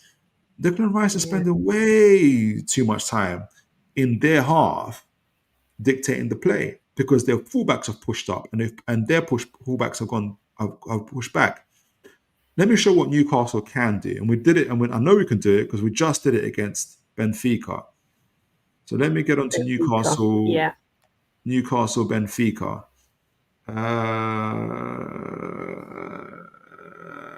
Here we go. Go down. Right. So Nice. Newcastle are on the left here. I'm going to zoom in on them. And for the folks that are seeing in the chat, and do feel free, Sam, to read the chat if you see anything, because I can't see on my screen the chat. I'm straight on the screen. So an apology to anyone if I'm missing out. That's all right. We'll do two. There's two in here. So Kim Cam, our season and our future depend on turning our unbeaten run into a winning run. Yes. Correct. Yes. Definitely. Yes. We agree with that. And Kim Cam is he's atting Liam. I'm glad it's massively important. This will take us a long way. That was just responding to one of his comments. Yeah, absolutely. So this is Newcastle against Benfica, the game that we just had. For the folks that are watching, this is Newcastle from up, where Pope is going down, right? I want to highlight our fullbacks and what made us really, really good. Here is Dan Burn. This is Dan Wow. Burn, guys. This isn't during Litimba. This is Dan Burn, right? God bless Dan Burn. Look at his heat map, right? He's spending more time, just about, in Benfica's half. And what that's allowed him to do on his side, what happens? Jacob Ramsey gets to push up, or at least stay in the half. But what that's allowed Mr. Gordon to do, look at that. Wow. Mr. Gordon is spending almost the majority of the time, not only in Benfica's half, but also in their penalty box. In their box, yeah. This is why Gordon loves Mr. Ramsey so much, right? Because Ramsey will spend time here and allows Gordon to do this. Come off that right, either go on the outside or in the inside and do all of that, because he does that. But Ramsey isn't able to do that unless Mr. Burn pushes up. That's what he needs to do. And what that's allowed us to do, outnumber the team. Now we've gone from 3 midfielders to almost 5 players in that midfield zone, which includes obviously Mr. Ramsey, who we just talked about, number 20, and Mr. Woltemade, who loves to drop in and being creative. And then you've got Mr. Miley. Look at Miley. Now he does defend like he's supposed to. He screens the back too. But look at this big old heat map right in the center of the map, spending time in the midfield area, which allows, who is this? Kieran Trippier. We love Trippier, sorry. We do. We love him, and we want him. Has he signed a contract extension? When is it, 1 year? I think it's going to be offered. He's going to be offered one, yeah. Yeah, he is our backup, yeah? And he is consistent. So Trippier, big up yourself. Straight 100%. Up. Yeah, man, big up yourself. We've got two comments in here. Yeah. Kim Cam, our big problem is lots of changes in a short time. Nothing else if you ignore injuries. Yes. Okay. Yeah. Fully understand. And we've got Queen of Hearts. Hello, Queen of Hearts. Fellow Queen of Hearts. Geordie, how you doing? And God she's saying, can the momentum from Benfica be transformative and a learning curve? If you're keeping better possession and not allowing free balls to the opposition, yet Fulham do know how to counter on their good days. They do. And that's why this is going to be important. Dan Burn stepping up and Kieran Trippier stepping up, because we saw a lot, because that's how our first goal came. Partly part of how it came, because Trippier steps up. Yep. It allows Jacob Murphy to come inside, stands with his best friend Bruno Gomes. So now if you're Jacob Murphy, you got the option of either also stepping in or stepping out when you want. And then you can overload their backline. Remember, look, Benfica got 3 centre backs here, right? If we've already got 2 fullbacks pushing up, and we've got 3 players, Gordon, Bruno, Jacob Murphy, already you're matching them, let alone Woltemade, you're overloading their their back line. Agreed. So they've pushed up, and that's what allowed us to do. That's what we're doing at our best. We don't want to do what Fulham did against Arsenal and spend all of our time and sit back. Exactly. Yes. And you can see the effect on Benfica. And this is Benfica from going from down, where the goalkeeper is going up. Yeah. You can see obviously they got their back 3 here. Obviously, they're spending a lot of time having to defend. They couldn't get out though, Phil. That's the problem. They couldn't get out. So this is where they had to be. There was no way they were coming out at all. Exactly. But they wanted their fullbacks to push up. They couldn't. Yes. This is their number 17. Dedic had to spend a lot more time on his half holding the flank, because Gordon, I think he came off injured because after Gordon did one of his runs, right? So problem. This is their number 8. Orsnes, I think is. I can't pronounce his name.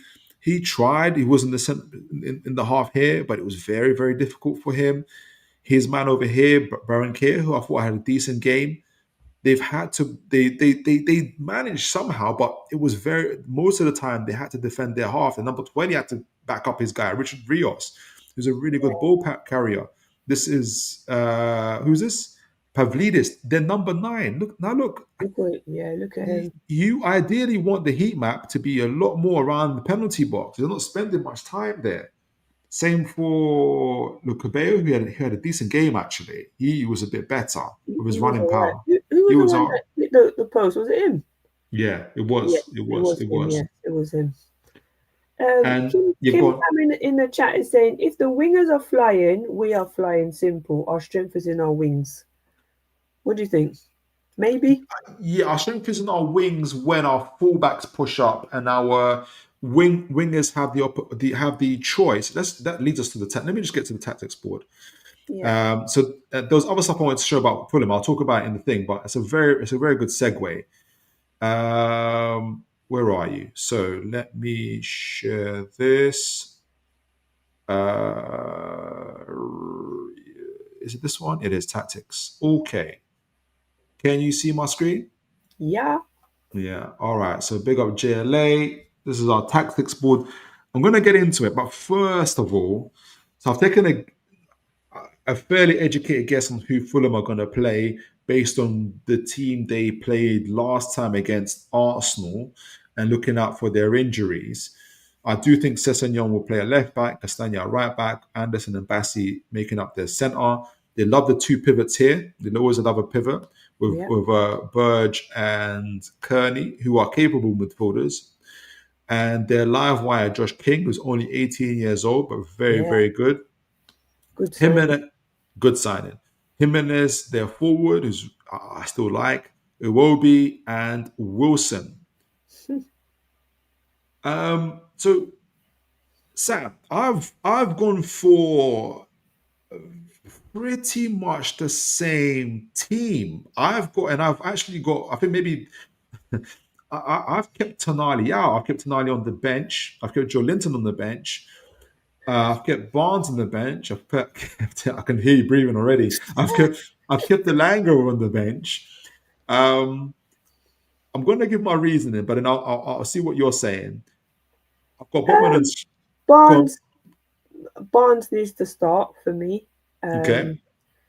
I'm not sure with Tonali. Is he tired or what? No, he was ill, but then he was on the bench. I think so. Part of my thinking is, I think the same team.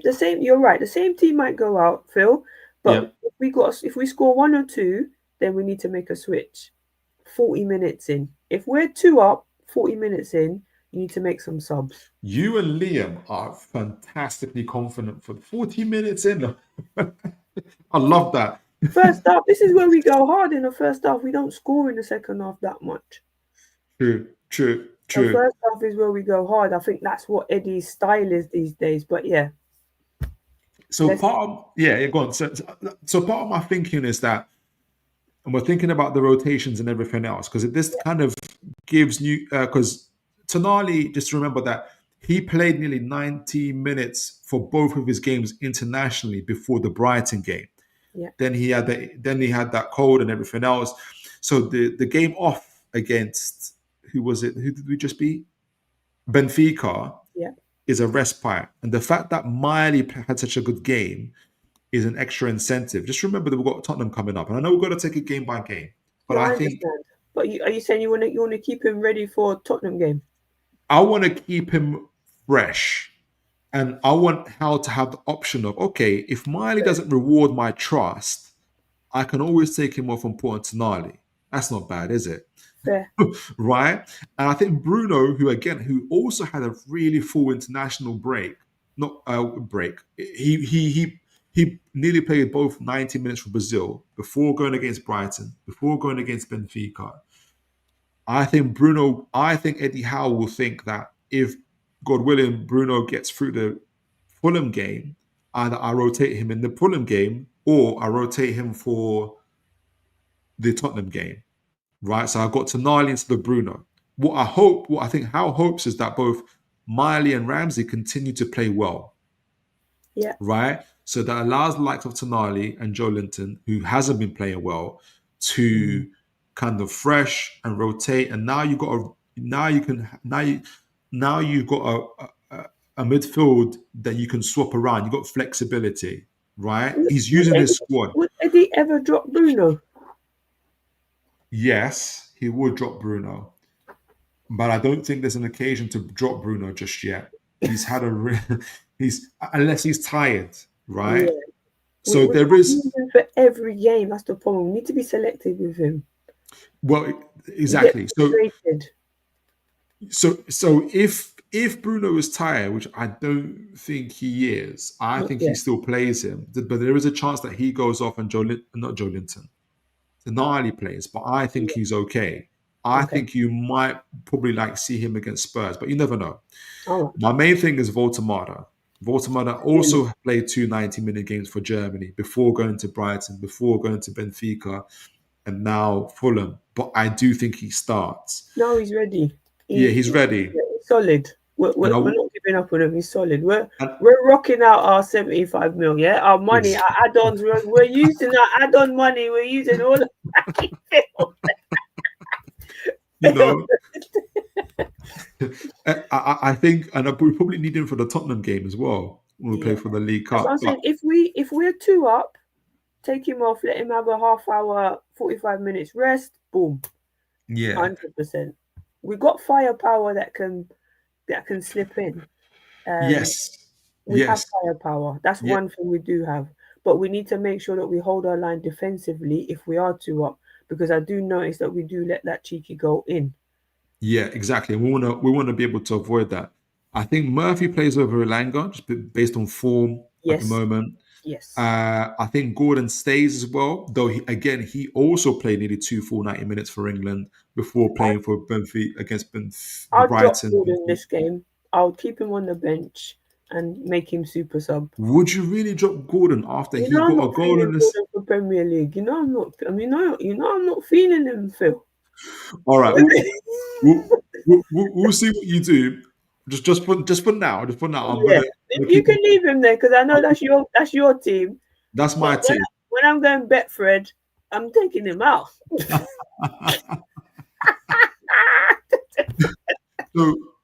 So I think our key to victory, and this is what we did against Benfica, this is what Arsenal did against Fulham, is this common practice of fullbacks pushing up. And we saw the heat map where Burn was here or here.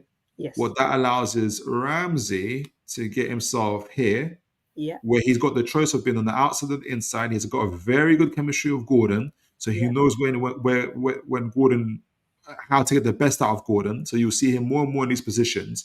And what that allows Gordon to do is join up, at least for the moment, and to have 3 players around him who will either feed him. And Gordon loves this choice of, okay, if I get the ball here in the midfield, I can either get the ball here. And he loves to go and do these driving runs across where he gets the ball off to the other side. Yeah. And the opponents are having to shift over really quickly because he moves really fast. And you've got Murphy setting off, you'll have Bruno setting off, you have Woltemade setting off. Yeah. And now people are thinking, what's going to happen? Is he going to... Where is it going? Where is it going? Where's the ball here? Is it driving here to Murphy? Is it driving to Bruno, to Woltemade? Or... as he loves to do is, okay, Ramsey's here. Castagne's got a choice now. Do I meet out to go Ramsey or do I go out to Gordon? Wilson has to drop back, either to follow Ramsey.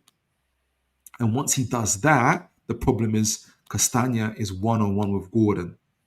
Not many players, with the way Gordon is playing, again, the assumption is he takes his Champions League form into the Premier League game. Right, better. If you ask Dedic, how was it? He will say it was dead. Like it wasn't a great time. He didn't have a great time against Gordon, right? He went off injured after Gordon just tapped the ball forward and literally ran forward with it. Dedic was on the floor and asked to be substituted off. So you don't want to have. So go on. We've got a lot of things in the chat. Go on. Go through them. So okay, so Kim Cam. We are playing different every game, but I hope we stay on the last game style. Fair dues. We want to continue our ethic from the Benfica game to cross over into this game. Queen of Hearts, what would your worst case scenario first 11 look like for Fulham? Call it Devil's Advocate. When do you have rotation and options? Yeah, and that kind of leads on to what Liam was saying. Team depends on bunts and traffic lights. Same defense, Bruno, Tonali, Ramsey, Gordon, Volt. And I think when you rotate is you're looking at performance and you're looking at essentially fatigue, right? So we talked about the players that are performing, especially Bruno, for instance, and Tonali, right? They are performing. I haven't got an issue with them, right? But you have to rotate them at certain points. I think with the depth that we've got, we can rotate in game, so we can take them off after 70, 80 minutes. Or and that actually gives a world of good when they don't have to finish the full 90 minutes. The other is for games, right? We still want to compete for every trophy. Yes, we do, and we are in all three. So I think if you're Eddie Howe, this is why I think Tonali stays on the bench. If you're Eddie Howe, and Miley, who's had a great performance, Ramsey, who's had a decent performance, why take them off? You have to trust them, and what that allows is Tonali to have extra time off. Joe Linton, who came in as a substitute, but he had 10, 15 minutes to kind of freshen up, right? I'll keep Murphy on, who's performing well, and his assistant. So keep Alanga fresh. I'll keep Gordon on. Barnes, is going to score goals. So I think Elanga, you got Asula as well. Where do they fit in? And when do they fit in? I think it's more to do with performance, and it takes with player fatigue and everything else. Elanga is not performing. Murphy, remember Murphy hasn't played himself that many games. Yeah, but when he does come on, we know in Murphy we trust. Exactly. And at the moment, and it's okay because it allows Elanga to still bed in it. This is his bedding in time. He gets to watch, he gets to see, he gets to observe. Which I'm saying, and you'll see him having a bigger impact. Like you will see him coming on and doing things, right? Yeah. So, okay, so you got Burn pushing up on that side, and then you got Ramsey who knows exactly what Gordon wants and when he wants. And sometimes you see Ramsey doing these type of runs in between the lines and joining in with Woltemade and trying to create these 2v1 situations. Because if Wilson doesn't follow Ramsey, that's what's going to happen. Wilson would have to follow Ramsey. And if he does that, we continue to push up. Miley's got a job of screening the back two, as he did against Benfica. But Miley's also very good at joining in as well. Sometimes you'd have this real overload, either on the left side here as well. So now you got Gordon playing off of Miley, playing off of Ramsey, opportunity to overload. Or Miley also joins on the other side with Bruno and the rest of the gang. Bruno, by the way, he got that free ball onto Murphy we saw. Murphy's able to squeeze in. But the big thing, it all starts off with Trippier pushing up. And with Trippier, Botman, sometimes Burn, depends how you want to do. Either Burn stays here, or you have... And so the ideal would be, for instance, Botman, Burn, free at the back, with Miley screening, but then also being able to push up and create these overloads here. So if you're Iwobi, you can't let Trippier go by himself. Or you got a choice. Is it Trippier am I going for? Sessegnon says, no, I got Trippier. Okay, so you got Trippier. That means I have to go out to meet Miley. And who's got Bruno? Right, well then Kearney has to go. Okay, well then Woltemade drops in. So who's going to pick him up? Is it going to be Joshua? If you do we're too quick. By that time, we're too quick, Phil, when all that's happening. Exactly. Yeah, we've gone. We're too quick. So if King goes back and Burge stays where he's at, then Jimenez is isolated. If King stays where he's at, Burge stays where Berger goes over, Ramsey goes over, Gordon goes over. And that's where you want to start creating these type of overloads. And that's where you want to start creating these kind of situations. And you want Bruno to be in these advanced positions. But it all starts off with so for me, I know you mentioned earlier, it depends on where Bruno is. And and you're right.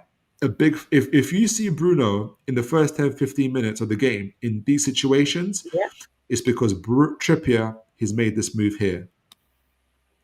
And what that allows is Bruno to join in with Trippier. And where's my man? Murphy. Where's Murphy? Yeah, there he is. I've lost him. No, there. Oh, there he is. He's hiding behind Bassi. So you got this choice for Murphy. Either he goes in as well into the midfield, or you got the choice of going on the outside like that. And it's very difficult to pick up if you're Kearney. He hasn't got the pace on Murphy. Sessegnon does, but Sessegnon has to meet Trippier. he has to. He can't leave him alone, because if he doesn't, if he goes for Murphy, Trippier has got the choice of getting an early ball. Woltemade gets into the box. Ramsey gets into the box. Gordon gets into the box. So if you're Sessegnon, you have to meet Murphy. If you do that, then he sets off the ball to Murphy or to Bruno. So it's a whole headache on this side. Yeah. But it all starts off with, and you're right, like I said, if you see Bruno 10, 15 minutes in the first half here, it's because this side we're doing exactly what we're supposed to do. Correct. In terms of a attacking situation, with Miley being able to provide really, really clever with his runs as well. But he'll be mindful also of Josh King, who's got pace. But so does Chow. So we're not going to be overly worried about that. I don't think Jimenez is going to outpace Botman. I don't think that's happening, right? So, and then we haven't even talked about Woltemade. We talked about his heat map. Sometimes Woltemade just likes to take the mick and stay here. And Miley goes up. Oh, got both of them there. And Miley goes up. Or Woltemade drags the defender with him, whether it's Anderson. He has to pick him up. Yeah. If he does that, then you've got all these gaps here for runners in behind. Then Wilson has to drop back. But how are you going to, like you said, it happens quick. Yeah. I'm talking, but I'm moving. So it feels like... No, Woltemade is going to score for us. I've got him scoring. You've got him scoring? Absolutely. Okay. So I've got him scoring, but I'm not sure where the assist is coming from because he's got too much options. Okay. The one concern I will have, because I feel like I've made it all one-sided at the moment, but the one concern I have is our fullbacks have to be high. So let me put it back a bit quickly. Chow, Botman. By the way, what do you think of the Chow Botman centre back partnership? I love it. I love it. I'm really enjoying it. They seem to have connected well. They must be playing FIFA together at home. they must be on the Nintendo DS doing something because they look really good together. I really like them. And I think as I say, I like a reader. You just know when you look, someone's there for you. You know when someone's coming, and they just feed off of each other. I really enjoy their partnership. Yeah, I think they've been phenomenal. Really good. My one concern is, and it's the Premier League, these situations will happen, is on the other end is us getting overloaded. And so as teams... Go on. When we try and play sexy football, sometimes it's not for us because we're doing too many tricks. I don't like the tricksters in the first half of the game, right? Save your trickster when we're 2-1 up. You know what I'm saying? But we like to press, and then when we get countered, Phil, we fall apart. We don't get back quick enough. You know, Dan Burn is our saviour, but we just need to make sure that on our counter, we are better. Yeah, exactly. My concern would be is obviously people are targeting Burn for obvious reasons. Absolutely. In terms of he's not a left back. That's the obvious reason, right? Absolutely. And if you're Castagna, you're gonna want to be hanging around here, and you're gonna be waiting for that through ball from Wilson to take on Burn on the other side. You're gonna be, if you're King, who's quick, Josh, really good on the ball. Just gets the ball in the box. We could be in trouble, and we need to be mindful. If he gets it quite a lot in the first 15 minutes, we're in trouble.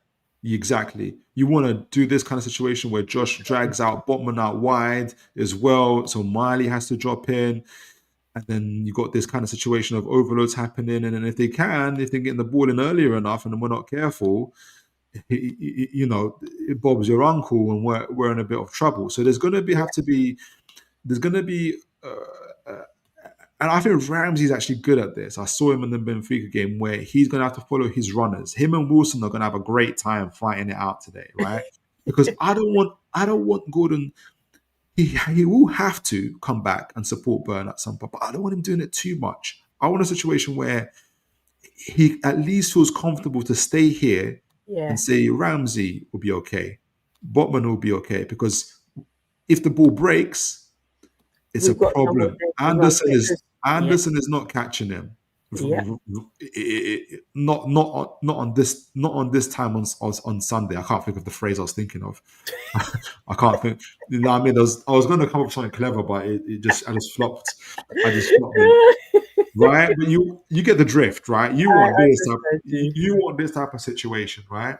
Even Woltemade is not catching him, right? So that's the problem. I think it might have to be someone who's quick here.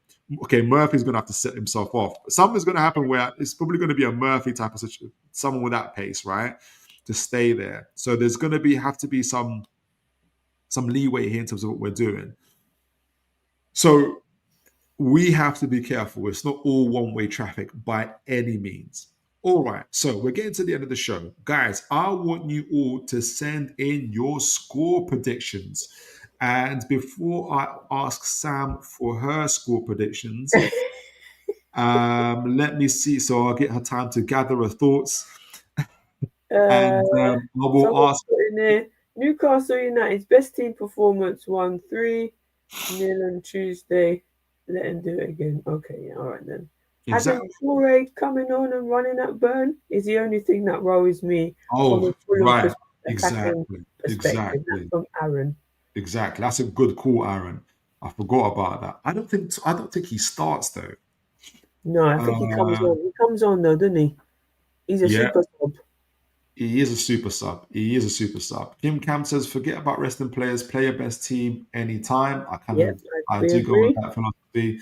Queen of Hearts says, you play your best all the time. We go back to the last season, we had our first side out with injury. Yeah, there's always a balance, isn't there? There's always a balance. And I think we're seeing it real time now. So I think Tonali with Bruno are our best midfielders. Tonali's now taking the break with Ramsey and Miley taking over. And now, hopefully, this game goes well. We've got the flexibility of, who do we play, Bruno or Tonali? Yes. With Joe Linton now. Yes. Because, Tottenham, we know Tottenham don't want to come to St. James's Park anyway. So, it's lovely to have that flexibility. Queen of Hearts says, she's talking to Kim Cam. Adrian says, we've gone and strengthened squad depth for a reason. Exactly. This is what it's all. We're not picking and choosing which competition we're fighting for. We're going at all of them. We're going to, and I love that. Honestly, I love that. Kim Cam says, our Volta will score. Do you know why? Because I put a tenner. Yes. Drinks is on you. Drinks is on you. Don't know how much you're going to win now because he's expected to score like nowadays.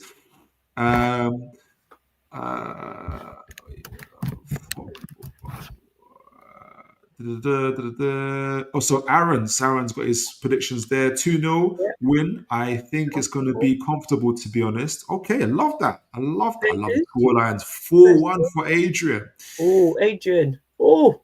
4-1 for Adrian. Keep on sending your goals and your goals. So your score predictions, and give me your goal scorers and the guys who you think will assist.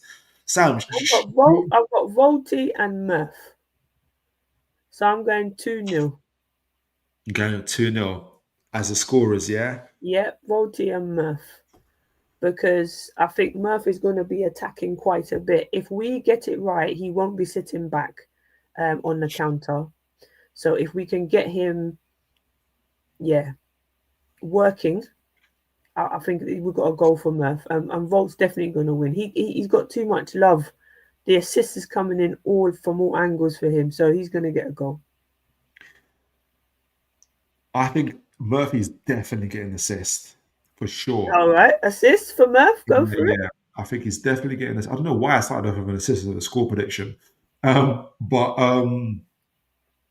Aaron's got Walter Messi. We love that. Right, and four-header. One of those set pieces has to go in sometime. Wow. Do you know what? I don't know. Do you know what though? I will say this. I feel like our set pieces have improved. We've got a new set piece. I remember being so frustrated with our set pieces. Have we got a new coach in? Yeah, we've got a specific coach for set pieces now as well. Yes. We need to find out his name, Phil. What? Someone tell us who the new coach is in the chat, please. Is it Mike Mark or something like that? Is it? Have I got that wrong, guys? Let me know. Because we look really good. Yeah. Pope is haunting the chat with his assist pick. Yeah. Yeah. Pope is the new NFL rugby, He's the new cricket, NFL whatever you rugby want to call him. So Oh my word. Phenomenal. When I what's saw it, it was like slow motion because it just landed at his feet, and the way he came in for the goal. It was, I don't know what. I'm partly thinking that it helps to have a keeper in Ramsey who, if you slip up, you're not going to play for a very long time. Yeah. It's interesting that we're seeing 6 clean sheets in 11 games where you've even got an assist in the Champions League. Who would have ever thought that? Liam says 3-0, Chow, Gordon, and Miley. I love that. Good shout, Liam. We like that. Kim Cam says the only thing we have to worry. Sorry, go on. Set piece coach is Martin Mark. That's Thank it. you very much. I wasn't too far off. I'll say that. Mark. Martin something. Yeah. Kim Cam says the only thing we have to worry about is putting the ball into the back of the net. Serious, then we have that, and we have the tool Volt. Yeah, I think the way Woltemade will score probably be through a set piece. 100%. Okay, I'm gonna make up my mind about this. I'm gonna go 3-0. Oof. Big dreams. Big dreams. Massive dreams. I'm gonna go for the 3-0. Gordon. Yep. Woltemade. I'm gonna give Barnes coming off the bench. Murphy with the assist. I'm kind of in between Barnes and Miley because Miley does have a goal against Fulham as well. But I'm gonna go for Barnes, Woltemade, and Gordon. So 3-0 for me. Sam, give us your score prediction. I said it already, 2-0. I missed it. Sorry. Yes, you did. 2-0. Yes, 2-0. And Volty boy. Love it. Well, there you go, folks. Chat, you've been absolutely incredible. Awesome. We've given you a review of the Benfica game, goal by goal, and all the stats from that game. Phenomenal performance from the team as well. The main question we're asking is, can we transfer that into this league game as well? And from what you've seen from our goal predictions, is that for sure we're putting the confidence that we can do it. And we did the review for the Fulham game. I do think the key is going to be our fullbacks pushing up, outnumbering Fulham in the midfield areas, and allowing us to overload them on the flanks as well. But we have to be careful because Fulham are no slouches themselves. They have the likes of the young Joshua King, Wilson, Jimenez as well, and so we have to keep our bearings above ourselves. But I back us. I feel Fulham don't have a good. They're going to concede. They've been conceding all season away from home, let alone at St James's Park, right? So I backed us to win 3-0. Yeah, Sam's going. Let's not underestimate Fulham. Okay, and go out with a proper squad, and also just get the goal in early. Get the goals in early is what I would like to see. I'd like to see a clean sheet as well, Phil. What do you think? Yes, Great. Absolutely. Cool. Clean sheet, 3-0, absolutely. So, Sam, you've been absolutely amazing. Where can I don't know if you've got a channel or where can folks find you? I haven't got anything. I am just a Geordie fan, and I am part of the Black Geordie group. So if you want to join our group, get in touch with Phil, and we'll add you, and you can come and talk to us. Brilliant. And chat, you've been absolutely amazing as always with all your insights, views, and everything else. As always, folks, make sure you look after each other and take care, and God bless, folks. Thank you.